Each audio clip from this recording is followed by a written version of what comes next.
The year was 1998, when Venezuela's electorate chose a new path in its turbulent history.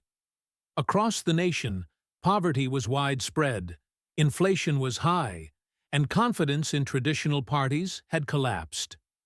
Into that void stepped Hugo Rafael Chávez Frias, a former army officer whose rise to prominence had begun years earlier with a failed coup attempt in 1992 that nevertheless captured the attention of an eager public seeking change.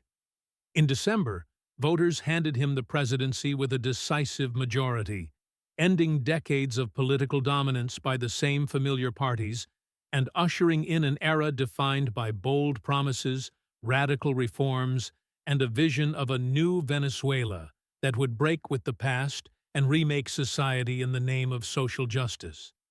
Chávez assumed office in February 1999, appealing to a nation weary of corruption, inequality, and elite rule.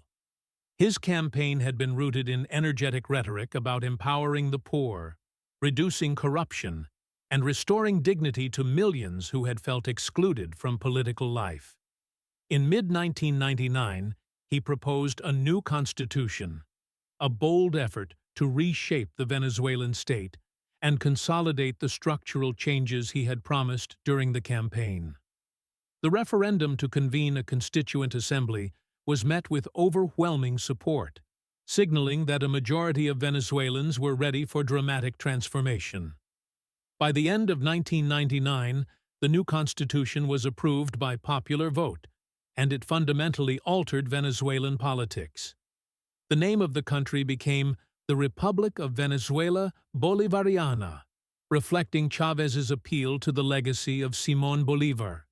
The constitution expanded executive power, reorganized institutions, and created new mechanisms for participatory democracy, which Chávez and his allies claimed would give ordinary citizens a greater voice in governance.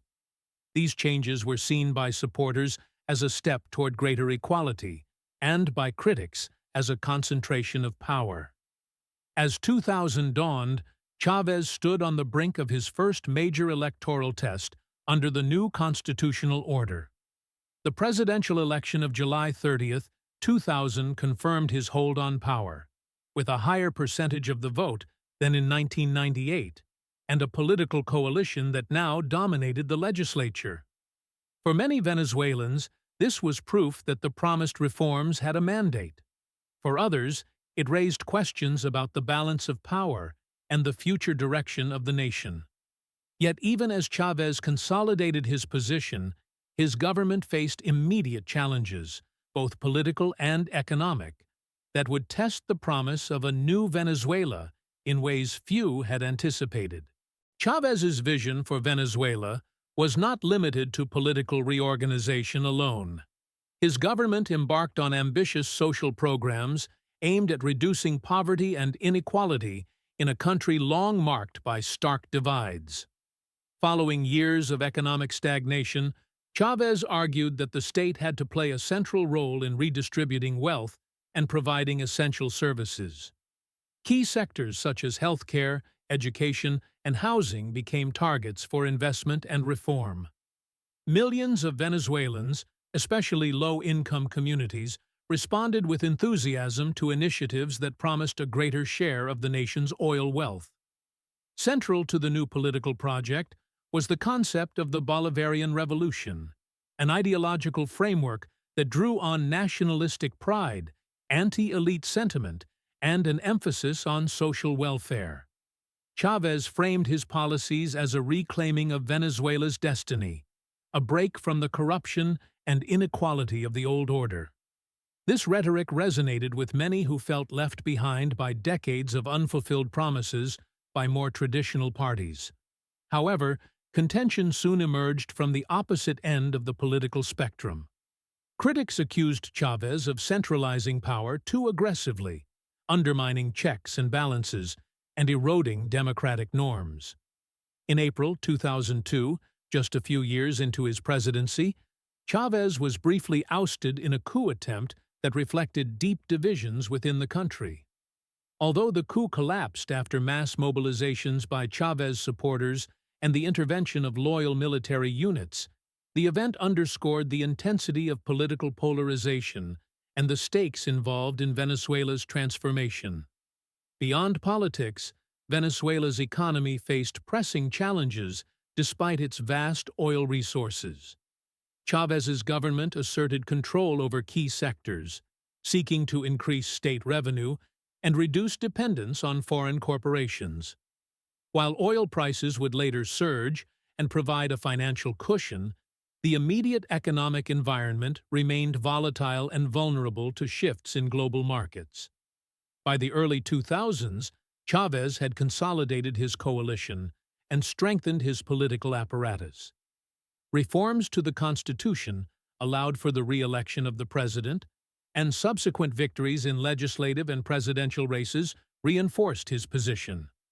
For supporters, these results affirmed the legitimacy of the Bolivarian project. For opponents, they signaled a dangerous expansion of executive authority and the erosion of democratic pluralism. As the promises of a transformed Venezuela unfolded, the reality became increasingly complex. A nation divided between hope for profound change and fear of concentrated power and uncertainty about the future. In the mid-2000s, Chávez's government pushed forward with reforms that touched on almost every aspect of Venezuelan life. Health, education, and social programs expanded rapidly, funded by oil revenues. Many communities saw tangible improvements in access to services that had long been neglected. Chávez's supporters portrayed these changes as vindication of his vision, a government finally attentive to those previously marginalized. At the same time, the Bolivarian process intensified political participation in unconventional ways, fostering local councils and participatory bodies that bypassed traditional institutions. However, this period also witnessed growing tension with powerful domestic and international actors. Opposition groups, business leaders, and segments of the middle class voiced increasing frustration, arguing that Chávez's policies were polarizing and economically unsustainable. The state's intervention in key industries, such as oil and agriculture, drew particular scrutiny, as did efforts to curtail media freedoms and influence judicial independence. These developments fueled debates about the future trajectory of Venezuelan democracy and the balance between reform and consolidation of power. Despite these challenges, Chávez's political base remained significant, drawing support from citizens who credited his government with lifting millions out of extreme poverty and expanding access to essential services. The personalization of political leadership around Chávez himself bolstered this connection, reinforced by regular public addresses and a charismatic style that many found inspiring. By the late 2000s, the institutional changes and political realignment initiated under Chávez had reshaped Venezuela's governance and societal dynamics. Re-election victories and constitutional reforms allowed him to extend his tenure and influence well into the next decade. Yet the very mechanisms that empowered Chávez also sparked scrutiny about the concentration of executive authority, the weakening of checks and balances, and the role of state control in economic life. As Chávez's presidency advanced, it became clear that the promise of a new Venezuela was a source of both fervent support and deep contention. For many, his tenure represented a reclamation of dignity and opportunity. For others, it signified the beginning of a political experiment fraught with risks and divisions.